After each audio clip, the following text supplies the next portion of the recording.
This game is mid. Hoops on the NES was a pretty good idea for the late 1980s, I guess. But the gameplay is really frustrating. And after a while, this game just feels really tedious.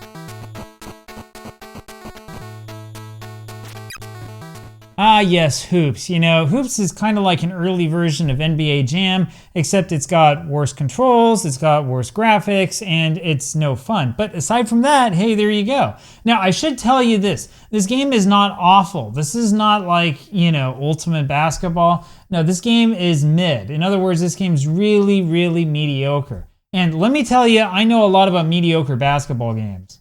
As you know, I make a lot of videos on topics that most people don't cover. So if you enjoy what you see, please consider becoming a channel member. It only costs $5 a month to get you access to videos as soon as I'm done making them, usually about a week before they come out.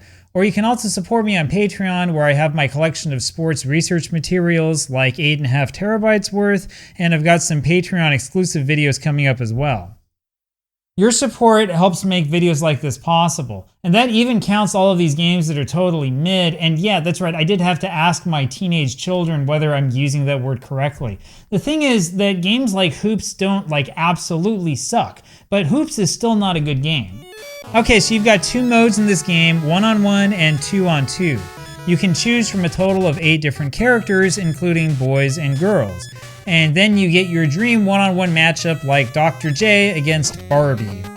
Yeah, that's right, we got Dr. J versus Barbie. I'm not making this up either. That's literally what the game says. We're gonna watch Dr. J take on Barbie. I mean, how am I supposed to get around Dr. J if I'm playing as Barbie? He steals the ball away from me every freaking time. Seriously, think about it. You've got a basketball game with Dr. J, and who does Dr. J face? He freaking faces Barbie. Like, seriously, who thought that this was a good idea, right? If I choose a girl to play as, why does the computer choose Dr. J? Why does the computer choose like this guy who's twice my height and faster, right? How am I supposed to win? Anyway, so you try to go around Dr. J and of course you fail. But fortunately, he really sucks at shooting. But then he gets a wide open dunk even when you're trying to play defense.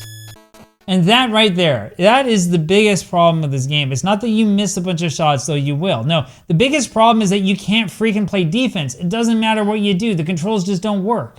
The manual says you're supposed to push the A button to go for a steal. Pushing A makes you do this really weird stance and you somehow steal the ball. And so most of the game is you running around the computer doing that stupid Statue of Liberty thing. Sometimes you succeed in stealing the ball only to have the computer steal it back right away. And then you're called for a foul. Yeah, that's right, Barbie's pretty tough. Don't mess with Barbie, man. She's fierce, and she's especially fierce in this game. I mean, they weren't kidding when they made Barbie trading cards like this one in the early 1960s. Look at Ken crying on his butt after Barbie gave him a cross-check. Anyway, the biggest problem with Hoops is that the computer steals the ball from you all the freaking time. The only strategy I've been able to get to work on one-on-one is to steal and shoot an outside jumper. Unfortunately, Barbie's aim totally sucks, so you'll miss most of your shots. So the biggest problem with this game is that the shooting percentages totally suck. Your only hope is to get the ball under the basket for a dunk.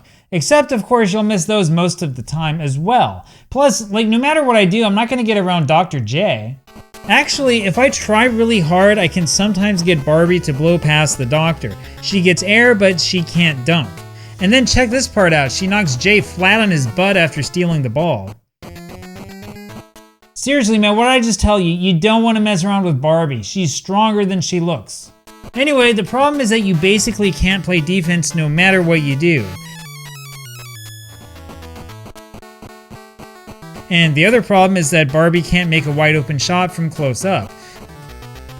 But the real problem with this game is how violent these guys are. Seriously, Dr. J needs to be a little bit more gentle with poor Barbie. Well, that's Jalico for you, always supporting violence against women. Anyway, the one-on-one mode of this game totally sucks, but the two-on-two mode should be better, right? Right? Well, this time around I learned my lesson and I went for J right away. We should win, right? And what kind of name is Legs?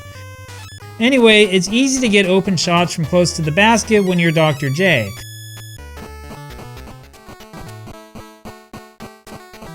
And hey, look at this, legs can dunk. But seriously, we've got to play better defense than this. The problem with playing 2-on-2 with the computer is that the computer teammate is a total idiot. It means that the other team is always going to get wide open shots over and over again. Anyway, even in 2-on-2 mode, it's really hard to play defense. The computer steals the ball from you like there's no tomorrow. But at least Barbie's not going to block a Dr. J dunk, right? I still can't get over the fact that they've got freaking Barbie in this game. And that is the name that they use, by the way. They use the name Barbie. They didn't, like change the name or anything like that. Jaleco also, to my knowledge, didn't have official permission to use that name. I mean, Mattel came out with Barbie games on the NES, right? That wasn't with Jaleco. So how come there wasn't, like a lawsuit? I mean, they had to call Dr. J the Doc, right? Since they couldn't use his real name. And Jammer, that's got to be Jordan, right? Bomber's a good outside shooter. I don't know who this is. Maybe like Dale Ellis or something like that. Wiz is a good playmaker and stealer, so this has to be John Stockton. And they all get to play against Barbie. Well, Jaleco was creative, that's for sure. And I know that you guys know about Jaleco because you're familiar with the company's other games. In fact, everybody who had an NES back in the late 80s knows all about the Jaleco games, especially the famous Bases Loaded. If you were a kid in the late 80s or early 90s and you liked sports, you certainly knew about Bases Loaded. Though the game was a little bit slow and had some bugs, Bases Loaded was a favorite among kids. However, the Japanese version had something that the NES version didn't: full sound. This is because the Japanese version of Bases Loaded used a special sound chip to create extra sounds that the NES was not normally capable of making. That would be this chip up here. This is the NEC chip, which was responsible for adding in extra sound capabilities.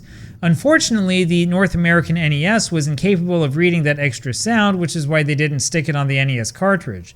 The game itself was basically the same, but the sound didn't have that crisp, high-quality feel to it. Now, I bring this up because expectations were high in Japan when Hoops first came out. But unfortunately, Jaleco didn't do anything fancy or special with the hardware for the Famicom version, even though we're talking about something like 18 months after Bases Loaded was first released. And that's one of the main reasons why Hoops is just so underwhelming. Hoops was originally called Moero Junior Basket, and that Moero title was the same as the original Japanese title of Bases Loaded. But if you look at the chips on the board, you'll realize that unfortunately there's no extra sound chip here.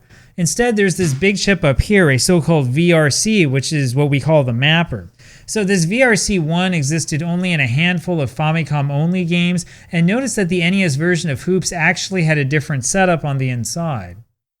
Now, the thing you've got to understand about these mappers is that they're the things that allowed the NES to read more data than the system was originally designed to read. So Hoops is a pretty mid game, like I said, but the graphics are actually pretty good for the NES. And the thing is that the game itself, the ROM, is several times larger than something like, the original Super Mario Brothers. The mappers are really interesting because there was a real impressive engineering feat back in those days. Anyway, the Japanese version is almost exactly identical to the NES version. But hey, look, legs can dunk again. Now, the reason Jaleco used a mapper for a game like this is because the program chip, or the PRG, and the chip with the sprites, or the CHR, were bigger than the NES could naturally read. That VRC chip that we looked at essentially served as an indexing tool for the PRG and CHR ROMs. It tells the NES only to look at a certain part of the ROM instead of the whole thing. Now, when Hoops made it onto the NES, the hardware changed, specifically the mapper changes, but the actual game data didn't change that much, except some things went from Japanese to English. The size of the ROM of the NES version is the same as the Japanese version. However, the layout of the cartridge is different. This little chip over here is the famous NES lockout chip, which is actually the chief reason the extra sound chips could not be added to NES games.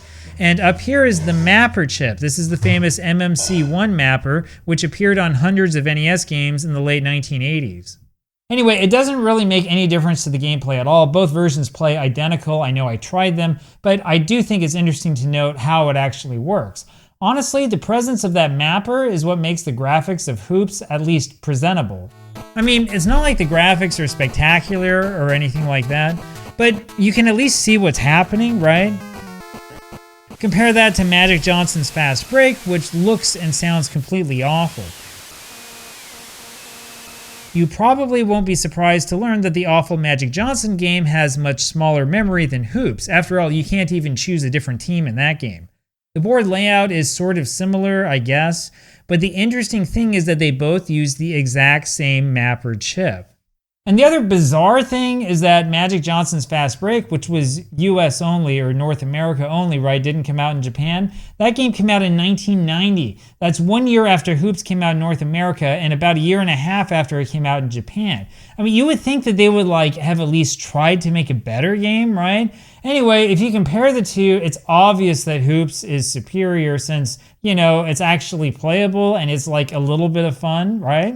I mean, even though the game isn't perfect, it's clearly a step above the really bad NES basketball games.